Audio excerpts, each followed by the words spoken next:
आज असं काही घडलं ना, की मी कोड्यातच पडले, की मी आता पुढे काय करू? काय झालं ते व्हिडिओमध्ये सांगतेच मी पुढे, पण त्याआधी चला आपल्या रेसिपीला सुरुवात करूयात. Hello everyone, welcome back to our channel वैशाली.24. आज आपण बनवणार आहोत कुल्फी.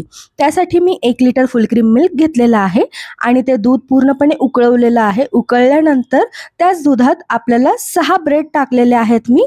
कडा कापून त्या ब्रेडच्या कडा कापलेल्या आहेत आणि हे 6 ब्रेड टाकलेले आहेत. त्याच्यानंतर काजू, बदाम आणि विलायची टाकलेली आहे आणि हे मिश्रण घट्टसर होईस्तोपर्यंत उकळून घेतलेलं आहे. नंतर एका पातेल्यामध्ये मी 1 वाटी साखर घेतलेली आहे आणि ती साखर कॅरमलाइज करून घेतलेली आहे. ही कॅरमलाइज केलेली साखर आपण आपल्या मिश्रणात टाकणार आहोत.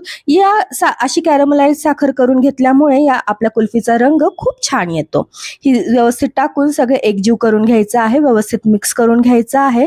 नंतर आपलं मिक्सचर व्यवस्थित थंड करून घ्यायचं आहे. नंतर एका मिक्सचर जारमध्ये टाकून मिश्रण आपलं बारीक करून घ्यायचं आहे आणि कुल्फी मोल्डमध्ये टाकायचं आहे. मी कुल्फी मोल्डमध्ये आणि आपल्या एका स्टीलच्या डब्यात मी टाकलं होतं. हे रात्रभर फ्रीझरमध्ये ठेवायचं आहे. बरं, प्रॉब्लेम असा झाला की कुल्फी मोल्डमधली कुल्फी व्हिडिओ शूट करायच्या आधीच माझ्या मुलांनी आणि त्याच्या फ्रेंड्सनी संपवून टाकली. त्यामुळे मला शूट करताच आली नाही. ही थोडीशी कुल्फी राहिली होती, त्याचंच मी शूट करून घेतलं डब्यातली. आणि हा आहे आजचा video. Please subscribe my channel.